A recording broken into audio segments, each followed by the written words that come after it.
الله وبركاته. الحمد لله رب العالمين، والعاقبة للمتقين، والصلاة والسلام على رسوله الكريم وعلى آله وأصحابه أجمعين. أما بعد، فقد قال الله تعالى في كلامه المجيد والفرقانه الحميد: أعوذ بالله من الشيطان الرجيم. بسم الله الرحمن الرحيم. يا أيها الذين آمنوا توبوا إلى الله توبة نصوحا. صدق الله العلي العظيم وصدق رسوله النبي الحبيب الكريم. إن الله وملائكته يصلون على النبي يا أيها الذين آمنوا صلوا عليه وسلموا تسليما.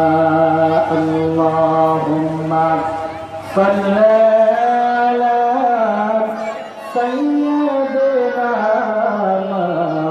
مولانا محمد وعلى آل سيدنا مولانا محمد. اللهم صل على سيدنا مولانا محمد وعلى آل سيدنا مولانا محمد. لا إله إلا الله، لا إله إلا الله، لا إله إلا الله، لا إله إلا الله، لا إله إلا الله، لا إله إلا الله، لا إله إلا الله মুহাম্মাদুর রাসূলুল্লাহ। সকলে পড়েন সাল্লাল্লাহু আলাইহি ওয়াসাল্লাম। উপস্থিত আছেন আমার প্রাণপ্রিয় উস্তাদ আলহাজ হযরত মাওলানা মাহশির হুজুর, উপস্থিত আছেন আমার যুবক ভাইরা, আমার মুরাব্বি বাবারা, ছোট ছোট কচি বাচ্চারা, আমার পর্দানিশী মা ও বোনেরা, সবাইকে আমার আন্তরিক মোবারক সালাম। আসসালামু আলাইকুম ওয়া রাহমাতুল্লাহি ওয়া বারাকাতুহু। আল্লাহ তাআলা দরবারে লাখ কোটি শুকরিয়া। মহান রব্বুল আলামিন আমাদেরকে, আপনাকে, আমাকে পছন্দ করে, মায়া করে, দয়া করে এই জান্নাতের বাগানের ভিতর এশারের নামাজ পড়ার পরে আসার জন্য এবং কোরআন হাদিস থেকে কিছু মূল্যবান কথা শোনার জন্য তৌফিক দান করেছেন। এই জন্য আমরা সকলে হৃদয় আবেগ উজাড় করে সমবেত কণ্ঠে জবান খুলে কোরআনের ভাষায় সবাই বলি আলহামদুলিল্লাহ। অগণিত অসংখ্য দুরূদ সালাম হুজুর আকরাম সাল্লাল্লাহু আলাইহি ওয়াসাল্লামের উপর। আল্লাহ তাআলা আমাদেরকে সৃষ্টি করলেন তার ইবাদতের জন্য, দাসত্ব করার জন্য, গোলামি করার জন্য, হুকুম পালন করার জন্য। এই গোলামি করার পাশাপাশি, ইবাদতের পাশাপাশি কিছু মানুষ ইবাদত করতে পারবে না, গুনার কাজ করবে, আল্লাহর হুকুমকে ছেড়ে দেবে, আবার আল্লাহর হুকুমকে পালন করবে। কিসের মাধ্যমে? তিনি তওবা করবেন, আল্লাহর দরবারে ক্ষমা চাইবেন, ইস্তেগফার করবেন। আল্লাহ তাআলা তওবার রাস্তা খুলে রেখেছে। মানুষ গুনাহ কাজ করবে, খারাপ কাজ করবে, মানুষের অত্যাচার করবে, জুলুম করবে, নিজের আত্মার উপরে জুলুম করার পরে যখন নিজের ভুল নিজে বুঝতে পারবে, আল্লাহর দরবারে তওবা করবে, ইস্তেগফার করবে। তওবা শব্দের অর্থ হয়েছে ফিরে আসা, আর ইস্তেগফার শব্দের অর্থ হয়েছে ক্ষমা প্রার্থনা করা।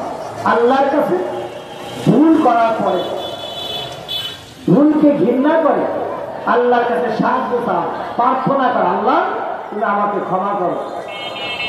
আর তওবা করবে কোন সময় যখন ভুল করবে, গুনার কাজ করবে, তখন ওই গুনার কাজ থেকে ফিরে আসবে। এটার নাম হয়েছে তওবা। আল্লাহ পাক রব্বুল আলামিন বলেন, বান্দা তুমি যখন গুনার কাজ করবা, তুমি যখন শয়তানের অসহায় পড়ে, নফসের ধোকায় পড়ে, যে শয়তান মানুষ শয়তানের ধোকায় পড়ে, গুনার কাজ করবা, আমার ইবাদত থেকে সরে যাইবা, আমার গোলামি থেকে সরে যাইবা, ইসলাম থেকে সরে যাইবা। নিজের ভুল যখন নিজে বলতে পারবা, তখন তওবা করবা, তওবা নসুহা করবা, বিশুদ্ধ তওবা করবা। এমন মনের ভিতর কোনো সন্তুষ্ট রাখবা না, মনের ভিতর কোনো চিন্তা ভাবনা রাখবা না। আল্লাহ তাআলা বলেন, ইয়া ইবাদিয়াল্লাযীনা আসরাফু আলা আনফুসিহিম লা তাকনাতু মির রাহমাতিল্লাহ ইন্নাল্লাহা ইয়াগফিরুয যুনুবা জামিআ ইন্নাহু হুয়াল গফুরুর রহিম। সুবহানাল্লাহ। আল্লাহ পাক রব্বুল আলামিন বলেন, নবী গো, আপনার বান্দাদেরকে সুন্দর করে জানিয়ে দিন, আপনার উম্মতদেরকে সুন্দর করে বলিয়ে দিন, তারা যদি পাহাড় পরিমাণে গুনাহ করে, গুনাহ করতে করতে গুনাহ করতে করতে সমুদ্রের ন্যায়, ফেরার ন্যায় যদি হয়ে পড়ে, ওই বান্দাদেরকে বলে দিন, ওই বান্দারা যতটা তারা তুমি রহমাতুল্লাহ, আমার রহমত থেকে দূরে সরে না যায়। সুবহানাল্লাহ। কে বলে? আল্লাহ পাক রব্বুল আলামিন বলেন, হাবিব বন্ধু, আপনি সুন্দর করে জানিয়ে দিন, তারা যদি গুনাহ করতে করতে গুনার পরিমাণ পাহাড় পরিমাণ হয়ে যায়, সমুদ্রে ফেনার ন্যায় হয়ে যায়, তারপরে যেন আমার রহমত থেকে, আমার দয়া থেকে, আমার করুণা থেকে তারা যেন দূরে সরে না যায়। তুমি যদি 1000 পরিমাণ গুনাহ করো, নারায়ণ তাকবীর, নারায়ণ রিসালাত, আলহাজ হাজরত মাওলানা মুফতি মাহবুবুল আলম হুজুর সাহেবের আগমন, শুভেচ্ছা স্বাগতম।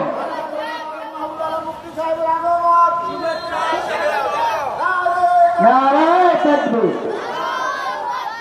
আল্লাহ পাক রব্বুল আলামিন বলেন, বান্দা যদি গুনাহ করে আর গুনাহ করার পর যেন আমার রহমত থেকে কি না হয়, সরে না যায়, লা তাকরাতু মির রাহমাতিল্লাহ ইন্নাল্লাহা ইয়াগফিরুয যুনুবা জামিআ, বান্দা তোমার গুনাহ আল্লাহ তাআলা মাফ করবে। ইন্নাল্লাহা ইয়াগফিরুয যুনুবা জামিআ ইন্নাহু হুয়াল গফুরুর রহিম, নিশ্চয় আল্লাহ তাআলা অতি দয়াময়, অতি ক্ষমাশীল, তোমাকে ক্ষমা করে দেবে। শুধু ক্ষমা করবে তা না, তোমাকে মাফ করে দেবে।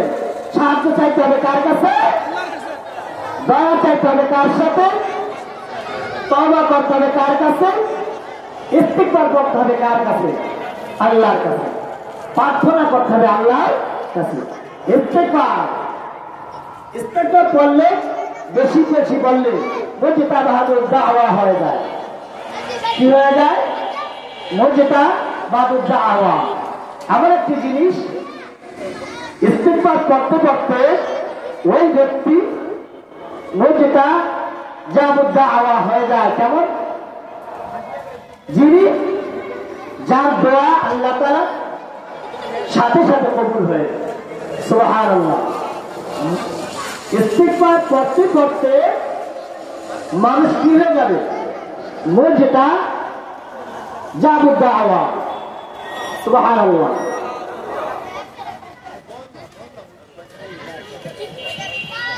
জামানার শ্রেষ্ঠ মুহাদ্দিস, জামানার শ্রেষ্ঠ মুহাদ্দিস হযরত ইমাম আহমদ ইবনে হাম্বল রাহমাতুল্লাহ আলাইহি। তার যুগের একটি ঘটনা ইমাম আহমদ ইবনে হাম্বল রাহমাতুল্লাহ আলাইহি বর্ণনা করেন, আমার যখন বৃদ্ধ বয়স হয়ে গেল, আমি চিন্তা করলাম আমার জীবনটা, বাকি জীবনটা হাদিস লিখতে লিখতে শেষ করে দেব। ইমাম আহমদ ইবনে হাম্বল রাহমাতুল্লাহ আলাইহি বর্ণনা করেন, আমি সফরের উদ্দেশ্যে বের হলাম। একটি মসজিদে মাগরিবের নামাজ আদায় করলাম, ইশারের নামাজ আদায় করলাম।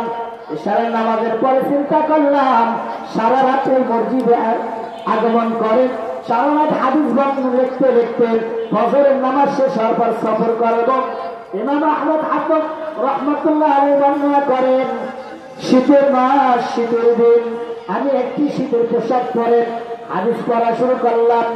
মসজিদের রক্ষণাবেক্ষণ এক ব্যক্তি এসে বললেন, এখানে থাকা যাবে না, রাত্রে মসজিদে থাকা যাবে না, মসজিদ থেকে বের হয়ে যেতে হবে। ইমাম আহমদ হাম্বল রাহমাতুল্লাহ আলাইহি বলেন, আমি করুণা বিনয় জানাইলাম, ওই ব্যক্তি আমার কথা শুনলো না, বলল মসজিদে থাকা যাবে না। আমি মসজিদ থেকে বের হয়ে গেলাম। বের হতে হতে সামনে যাই একটি বাজার দেখলাম, বাজারের পাশে দেখলাম একটি দোকান খোলা রইল। ওই দোকানে এক যুবক রুটির দোকান খুলে রাখলো। যুবককে আমি যাই সালাম দিলাম, আসসালামু আলাইকুম ওয়া রাহমাতুল্লাহ। যুবক বলল, ওয়া আলাইকুম আসসালাম ওয়া রাহমাতুল্লাহ।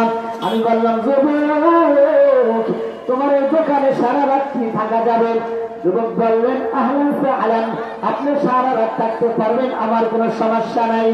যুবকের কথা শোনার পরে আমি তারপরে চুলার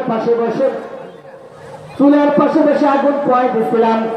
ব্যাগ থেকে হাদিসের বই বের করলাম, হাদিস পড়া শুরু করলাম। হাদিস পড়তে পড়তে ইতিমধ্যে যুবকের মুখের দিকে আমার চোখে গেল, দেখতে পেলাম যুবক পরে আস্তাগফিরুল্লাহ, আস্তাগফিরুল্লাহ। যুবক বারবার বলে আস্তাগফিরুল্লাহ, আস্তাগফিরুল্লাহ। আমি চিন্তায় পড়ে গেলাম, আমি করুণা বিনয় মনের ভিতর শুরু হয়ে গেল, যুবকের কি কান্না হলো। যুবককে আমি প্রশ্ন করলাম, যুবক তোমার চোখের দিকে, তোমার মুখের দিকে তাকাইয়া আমি একটি জিনিস দেখতে পাইলাম। ও যুবক, তুমি বারবার বলো আস্তাগফিরুল্লাহ, রুটি পেলো বলো আস্তাগফিরুল্লাহ, রোজাদারকে যাও রুটি আস্তাগফিরুল্লাহ, টাকা নেওয়ার সময় বলো আস্তাগফিরুল্লাহ। যুবকের এই আস্তাগফিরুল্লাহর সাথে তোমার কি সম্পর্ক? ইমাম আহমদ হাম্বল রাহমাতুল্লাহ আলাইহি বলে, আস্তাগফিরুল্লাহর সাথে তোমার কিসের সম্পর্ক? যুবক বলে, হুজুর আস্তাগফিরুল্লাহ পড়তে পড়তে আমার বাকি জীবনটা শেষ করে দিলাম। হুজুর আমি আস্তাগফিরুল্লাহ পড়তে পড়তে মুজতাহিদ দুআ হয়ে গেলাম। আমি আল্লাহর দরবারে যা দোয়া করি সাথে সাথে কবুল করে ফেলেন। সুবহানাল্লাহ। যুবক বলে কি, আমি আস্তাগফিরুল্লাহ পড়তে পড়তে মুজতাহিদ দুআ হয়ে গেছে, আল্লাহ তো আমাকে কবুল করে নিয়েছে। সুবহানাল্লাহ। যুবক বলেন, হুজুর আমি আল্লাহ দরবারে দোয়া করতে দেরি হবে, আল্লাহ তাআলা আমার দোয়া কবুল করতে দেরি করে না। আমি আস্তাগফিরুল্লাহ পড়ি, পড়তে পড়তে আমি আল্লাহর কাছ থেকে জীবনটা হাসিল করে নিয়েছি, এই দোয়াটা হাসিল করে নিয়েছি, এই জবাবটা হাসিল করে নিয়েছি, এই জবাবটা পাক পবিত্র করে নিয়েছি। যুবকের কথা শুনে ইমাম আহমদ হাম্বলের মনের ভিতর আরো কৌতূহল বেড়ে গেল। ইমাম আহমদ হাম্বল রাহমাতুল্লাহ আলাইহি বলেন, যুবক এই আস্তাগফিরুল্লাহ পড়তে পড়তে তুমি মুজতাহিদ দুআ হয়ে গেল। যুবক বলল, হুজুর আমি সারাদিন যত দোয়া করি না কেন আল্লাহ তাআলা কবুল করে নেয়, কিন্তু আমার মনের ভিতরে একটি চাওয়া, আমার মনের চাওয়াটা আল্লাহ আজ পর্যন্ত কবুল করে নাই। আমি আল্লাহর কাছে দোয়া করি কিন্তু আল্লাহ তাআলা আমার দোয়া কবুল করে নাই, জানি না কোন কারণে আল্লাহ তাআলা এই দোয়াকে কবুল করে না। যুবক বলে, আল্লাহ তাআলার দরবারে আমি যে দোয়া করি না কেন আল্লাহ তাআলা সাথে সাথে কবুল করে, কিন্তু আজ পর্যন্ত এত দোয়া করলাম একটি দোয়া কিন্তু আল্লাহ কবুল করতে আসে না। যুবকের কথা শোনেন, ইমাম আহমদ হাম্বল রহমতুল্লাহ আলাইহির মনে আরো কৌতূহল বেড়ে গেল। যুবক, তোমার তো আল্লাহ কবুল করে, কিন্তু একটি দোয়া কবুল করে না। দোয়াটি হলো কি? কোন দোয়াটা করতেছো আল্লাহ কবুল করে না? যুবক বলে, হুজুর, আমি শুনেছি এই জামানার সবচেয়ে বড় মুহাদ্দিস, সবচেয়ে বড় মুহাদ্দিস হযরত ইমাম আহমদ ইবনে হাম্বল রাহমাতুল্লাহ আলাইহির নাম শুনেছি। এই জগতের সবচেয়ে বড় মুহাদ্দিস, সবচেয়ে বড় বুজুর্গ, সবচেয়ে বড় আলেম, এমন আলেমের নাম শুনেছি। আমি আল্লাহ দরবারে দোয়া করে, আল্লাহ, এই যুগে আল্লাহ, আমি বান্দা হয়ে তোমার কাছে দোয়া করি, এই শ্রেষ্ঠ জামানার আল্লাহ মুহাদ্দিস ইমাম আহমদ হাম্বল রাহমাতুল্লাহ আলাইহি, আল্লাহ তার সাথে সাক্ষাৎ করার তৌফিক দাও। তার হাতের সাথে হাতে মুসাফাহি করে, তার কপালে চুম্বন খেয়ে আমি তার কাছে যেন দোয়া চাইতে পারি। সুবহানাল্লাহ। যুবক বলে, আমি আল্লাহর কাছে বলি, আল্লাহ, এই জামানার শ্রেষ্ঠ মুহাদ্দিস, বড় হুজুর, বড় মুহাদ্দিস হযরত ইমাম আহমদ হাম্বল রাহমাতুল্লাহ আলাইহি যেন আমার নিজ চোখে দেখতে পারি, আর দেখে তার হাতের সাথে হাত মিলে মুসাফা করতে পারি, কপালে একটি চুম্বন খাইতে পারি। সুবহানাল্লাহ। যুবকের কথা শুনে ইমাম আহমদ ইবনে হাম্বল রাহমাতুল্লাহ আলাইহির চোখ থেকে পানি বের হয়ে গেল। ইমাম আহমদ হাম্বল রাহমাতুল্লাহ আলাইহি, তোমার দোয়া আল্লাহ তাআলা কবুল করে নিয়েছেন। যুবক, কেমনে কবুল করে নিয়েছে জানোনি? ও যুবক, তোমার ইমাম আহমদ হাম্বল রাহমাতুল্লাহ আলাইহির দরবারে যাওয়া লাগবে না, তার কাছে যাওয়া লাগবে না। আল্লাহ তাআলা তোমার দরবারে ইমাম আহমদ হাম্বল রাহমাতুল্লাহ আলাইহিকে পাঠিয়ে দিয়েছে। সুবহানাল্লাহ। ইস্তিগফারের এমন ফজিলত, ইস্তিগফারের এমন পাওয়া আল্লাহ তাআলা যুবকের কাছে ইমাম আহমদ ইবনে হাম্বল রাহমাতুল্লাহ আলাইহি পাঠিয়ে দিয়েছেন। যুবকের তোমার কাছে আল্লাহ তাআলা শ্রেষ্ঠ আলেমকে পাঠিয়ে দিয়েছেন। যুবক চোখের পানি ফেলে দিল। ইমাম আহমদ হাম্বল রাহমাতুল্লাহ আলাইহির হাতের সাথে হাত মুসাফা করলো, কপালে চুমু খেলো, জড়াই বলল, আল্লাহর কাছে বলল, আলহামদুলিল্লাহ, আল্লাহ তাআলা আমার দোয়া কবুল করেছেন। সুবহানাল্লাহ। এজন্য আল্লাহ তাআলা বলেন, বান্দা, তুমি আমার কাছে ইস্তিগফার করো বারবার, হাজারবার, লক্ষবার। নবী বলেন, ও আমার উম্মতেরা, তুমি যদি গুনাহ করতে করতে জীবন শেষ করে দাও, তারপর আল্লাহর রহমত থেকে দূরে সরে যাও না। আল্লাহ নবী বলেন, ও আমার উম্মতেরা, আমি দৈনিক 100 বার ইস্তিগফার করি, দৈনিক 100 বার গুনাহ করি। আপনি বলতে পারেন, নবী কি গুনাহগার ছিল? নাউজুবিল্লাহ না। নবীজি কি পাপ কাজ করছে? নাউজুবিল্লাহ না। নবীজি পাপ কাজ করে নাই, গুনার কাছে করে নাই, কিন্তু বান্দাকে আল্লাহ তাআলা শিক্ষা দেওয়ার জন্য, বান্দাদেরকে, উম্মতদেরকে আল্লাহ তাআলা শিক্ষা দেওয়ার জন্য নবীজির মাধ্যমে আল্লাহ তাআলা শিক্ষা দিয়েছে। সুবহানাল্লাহ। কার মাধ্যমে? নবীজির মাধ্যমে। নবীজি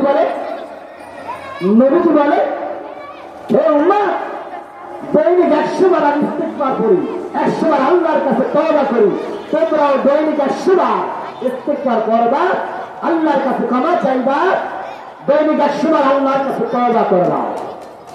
তওবা মানে কি? ফিরে আসা। আল্লাহ তাআলা বলেন, ইয়া আইয়ুহাল্লাযীনা আমানু তুবু ইলাল্লাহি তাওবাতান নাসুহা। সুবহানাল্লাহ। আল্লাহ তাআলা বলেন, হে ঈমানদারগণ, হে বিশ্বাসীগণ, হে মুমিনগণ, তোমরা যদি গুনার কাজ করো, তওবা নাসুহা করো। তওবা নাসুহা মানে কি জিনিস? তওবা নাসুহা হচ্ছে বিশুদ্ধ তওবা, মানে ফিরে আসা। যে গুনার কাজ করছে ওই গুনাহ থেকে ফিরে আসা, যে আল্লাহর কাছে সাহায্য চাওয়া, গুনার কাছ থেকে ফিরে আসা। তুমি নামাজ পড়ো নাই, নামাজি হওয়া। তুমি জিনা করতেছ, জিনা থেকে ফিরে আসা। তুমি মানুষের হক মাইরা খাইতেছ, মানুষের হককে মানুষকে বুঝাই দেওয়া। তুমি বিয়ের ভিতরে গান বাজনা করতেছ, গান বাজনা থেকে ফিরে আসা। তুমি মুসলমানি করাইছো, মুসলমানের ভিতরে গান বাজনা করাইতেছ, তার থেকে ফিরে আসা। আমাদের সমাজের ভিতরে একটু রোগ হয়ে গেছে, বিয়ে করাইতে হইলে গান বাজনা হাঁটতে হবে, গান বাজনা চালু রাখতে হবে, গান বাজনা খরচ করে দিয়েছে সমাজের মানুষ। গান বাজনা কি করে দিয়েছে? খরচ করে দিয়েছে সমাজের মানুষগুলা। সমাজের মানুষরা কি করেছে? আল্লাহ তাআলা বলেন বান্দা গান বাজনা করা হারাম। ওয়া মিনান নাসি মান ইশতারি লাহওয়াল হাদিস। আল্লাহ তাআলা বলেন অশ্লীল গান বাজনা হারাম, গান বাজনা করা হারাম, গান বাজনা করা হারাম, গান বাজনা করা হারাম। কে বলেছে? আল্লাহ তাআলা বলেছেন। আল্লাহ বলেন গান বাজনা হারাম, হারাম, গান বাজনা হারাম। আপনি বলেন গান বাজনা হালাল। সন্তানকে বিয়ে দেবেন, গান বাজনা চালু করে দিয়েছেন। সন্তানকে মুসলমান করাইছেন, গান বাজনা চালু করে দিয়েছেন।